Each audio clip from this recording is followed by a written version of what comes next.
Coach, you find yourself having to use people at different positions just to make sure you're covered for game day? Yeah, we got a lot of really good players on this team. We have, certain players who can align in different places and do all that. So we definitely have a lot of good players on this offense that I'm really excited about, and making sure that we get them a variety of touches and in a whole bunch of different ways. So certainly looking to use our personnel in the best way possible. With the 4 game being discarded, you can use people more than you had in the past. Is that into your plan now, to get a lot of people in the games Saturday if possible? Yeah, when you're a tempo offense, normally we have quite a bit of plays in games, and so with that being the case, you definitely rely on having more players than normal play. We're used to having 6, 7, 8 receivers rotate throughout the game, and I certainly feel confident that we have a good amount of guys at that position, running back, tight end, that we can rotate through, get them touches, keep everybody fresh. Coach, they've got an All-American linebacker named Weis. I don't know what number he is. Number 9. Number 9. What's yeah, your I know impression? all about him. Yeah.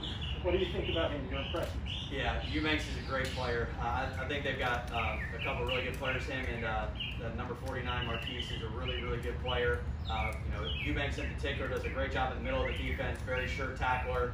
You can tell he's very smart, very savvy. Really good play recognition, doing some different things with that. And he's being a great run stopper, and he can move in space. So he's a really good player. He's somebody that we really have to keep an eye out for and make sure we're aware of every single play. They're a 1AA school. Does he look like somebody that's capable of playing at the next level? Absolutely. Yeah, no, he's a great player. I think he'd start at a whole bunch of schools at this level. So tons of respect for him as a player. Really excited about him. Coach, you ready to hit somebody with a different color jersey on? It'll definitely be good. I feel like it's been a while.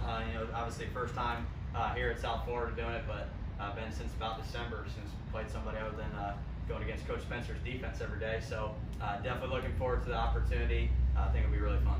Coach, the fact that we're only playing 4 games this season, do you expect them to throw caution at the wind and just go all out for 60 minutes? Yeah, first off, when you look at this team, they've beaten a lot of good teams in the past. I can't remember what the stat is, but I know they beat Georgia Tech last season. So it's definitely not somebody you take lightly. They're a really good football team. They're going to give us their best shot. You can tell watching this defense play on tape that they play extremely hard. They're going to play for 60 minutes, and they're going to give you all they got. How does the offense look? How does it continue to come together as game day approaches? Yeah, it's been really good. It's been good that we've kind of been able to take a couple weeks or so, really nail down our game plan. You get into fall camp, you're trying to get a bunch of different stuff done. You got a whole bunch of plays going in. You're trying to get a good bit of your playbook installed. Now getting into a game week, you really get about 2 weeks, going into that opener of really nailing down your game plan, making sure you keep things simple for your guys, get them to lock into that. So that's been really good. And I feel like we've had 2 really good weeks of preparation for this opponent right here. And I think the guys are getting ready to go. What have you seen from Mitchell Brenton? What encourages you, impresses you about him, and how does he fit into what you like to do on offense? Yeah, we love to use the tight ends in this system, and Mitch fits perfectly into what we do. Number one is he's extremely intelligent. He could probably line up at any position on the field and know exactly what to do. He's that smart. He can help other people get lined up in the right spots. He can call things out right away, great recognition, all of those things. And then he's a great run blocker. He's extremely powerful. He can dig out a defensive end. And then in the passing game, he's extremely sure-handed. He's going to make catches with people on him. And he's a big physical guy too. He's heavy. So when he catches balls across the middle, he's going to bounce off some tacklers and make some plays. So very excited about Mitch and what he brings. Great leader as well. Charlie, do you employ 2 tight ends at any point?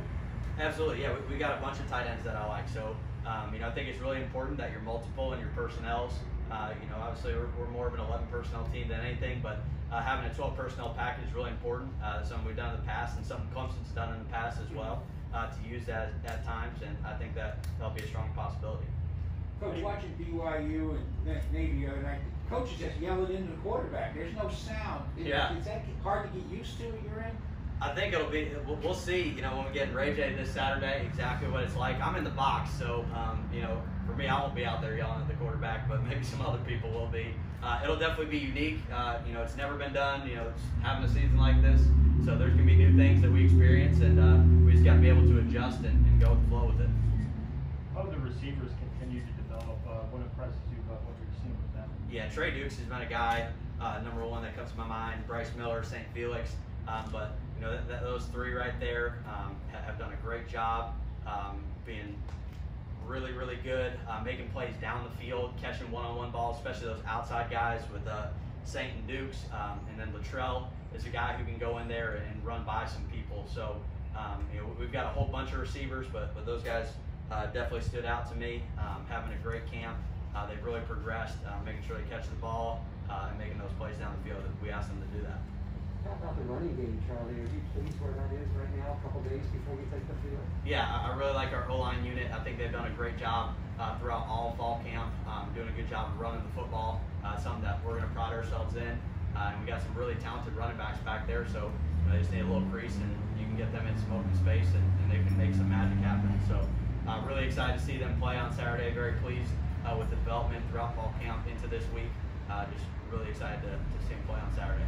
Coach, from a technological standpoint, is this going to be Clemson South when we look at this offense? Yeah, you're going to see a little bit of both. You know, Coach Scott and I, like I talked about in the past, you know, we spent a lot of time together going through both of our systems. You know, taking the things that we did best at FAU, taking the things they did best in Clemson, kind of molding that